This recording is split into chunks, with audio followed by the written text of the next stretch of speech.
We happened to be playing a club one time. He said, damn, I like that chandelier. I said, yeah, it is nice, you know. Yeah, I said, yeah, it's nice. No problem. Now John buys a house. He goes in and he says, damn, John, where'd you able to get that? That's a duplicate of the one down there. We go back to the club. That chandelier ain't there no more.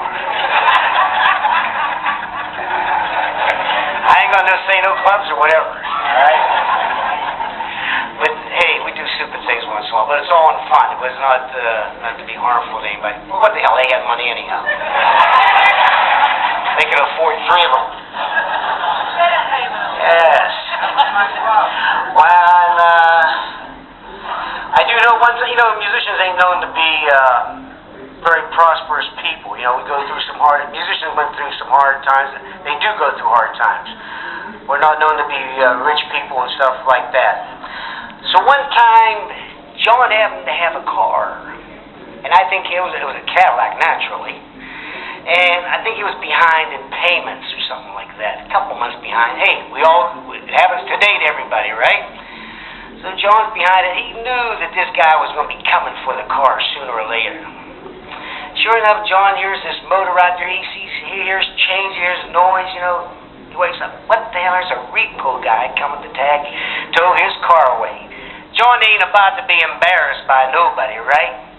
John runs out in his PJs and says, and don't you bring that car back till you fix it the next time. He said the right way. There ain't no neighbor going to know what the hell is going on. Make sure you fix that damn car before you... Don't tell me the old jokes don't work. That's a fact. And the other thing is, you know, there's a lot of showmanship with everybody. And one time, John happened to have a mirror in the back of the organ. So everybody can see his hands. His hands were going. Jerry Smith, number 2. Somebody happened to mention something. You know, hey, John, you realize you get a little thin in the back. That mirror was down the next day. Hey, John, we had a lot of good times together, all right? And it's been a pleasure working with you, and we had a great time together, all right? Good luck to you. Mr. Johnny Vann, ladies and gentlemen. Anyway, I'd like to bring him up here right now, my soul brother, Jack Pettit. Thank you there, Albee. I'm not sure what to say because I grew up in a different neighborhood than John. But I did do a little research on his background, and I know the day he was born, his dad went to the zoo and threw rocks at the stork. Not to say that they were unhappy or anything. As a matter of fact, he gave the cigars. He kept the cigars and gave John away. That's what it was. Yeah. But anyway, he opened the club.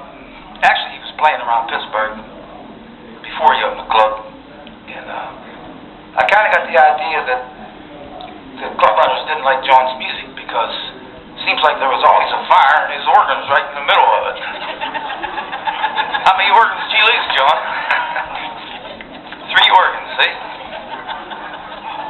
So he opened his own club, the Pants Wing, bought another organ, and that's where most of us met, you know. And so we'd play there. And he usually had a 3-piece band or a 4-piece band. And the reason I say that because he only knew 3 or 4 pieces. That was supposed to be a laugh, but that was... Anyway. She's laughing. Yeah, well, what can I say? Anyway, he had the shower girls that Joe mentioned, and actually this was before Charmed. He started dating one of the shower girls. He broke it off because he said he was seeing too much of her. So, anyway, he kept on going, and he made a success of things. But then, now he's 70 years old. Now, are you sure about that, Charm? Did you see his birth certificate? Okay, because I was beginning to wonder about that. But with old age comes a lot of things, and I hear John's memory's getting bad.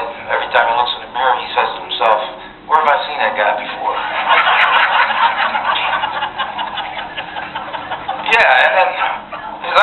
going. How bad are his eyes?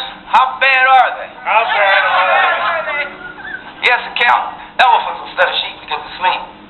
And in his garden, he picked up a snake to kill a stick. Now listen to this one. He kissed his dog goodnight and put his wife out to pee. So what can I say? John's tough. He's tough. He's still around. No matter what happens. He'll always have the gift of gab. No matter what else goes. In fact, when he took his wife to the beach, the only thing that got sunburned was his tongue. So, anyway, God bless you, John. Happy birthday. You look like a million years. Mr. Jack Pettit, ladies and gentlemen. In addition to being one hell of a guitar player, man, he sings like a bird, a crow. Anyway, this next gentleman has known John probably as long as all of us. Used to be in his band at one time. He's a bit of a curmudgeon. Just watch him play and you can tell by his face what he looks like. He's got two first names. Here he is, John's old drummer, Bill George. I got a whole history of John here. But most of it was already said, but, oh no.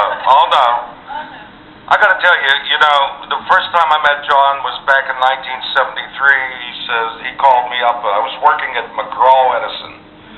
And when you worked for McGraw-Edison, you know, you had a job for life. So, anyhow, he calls me up. He says, I went through 56 drummers in 6 months. I said, 56 drummers in 6 months? He says, yeah. He says, but I heard you're pretty good. Come on up here. I want you to play for me.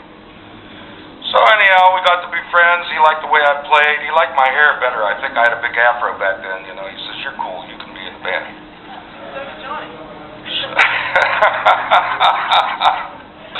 Anyhow, I told my mother and dad at that time I was going through a divorce. I said, I'm quitting McGraw-Edison. Well, they both flipped like cheetah. I says, I want to play with Johnny Papi, and, you know, he's going to pay me a whole lot of money. $25 a night. By the way, John, that's about what I make now. And he never gave me a raise either. But nonetheless, my mother said to me, she said, what about your pension plan? What about your hospitalization, the credit union? I said, there's a lot of fringe benefits being a rock and roll star with John Papi. My dad said, you dumbass. So after he started out my life in his stellar career for 36 years I've known him, I have no credit. When I pay cash, they want a cosigner. I have no hospitalization. I have hospital bills about $20,000, John. You got me. I have no pension plan. I would have had about, in 30 years, I'd have had about $100,000 or $500 a month.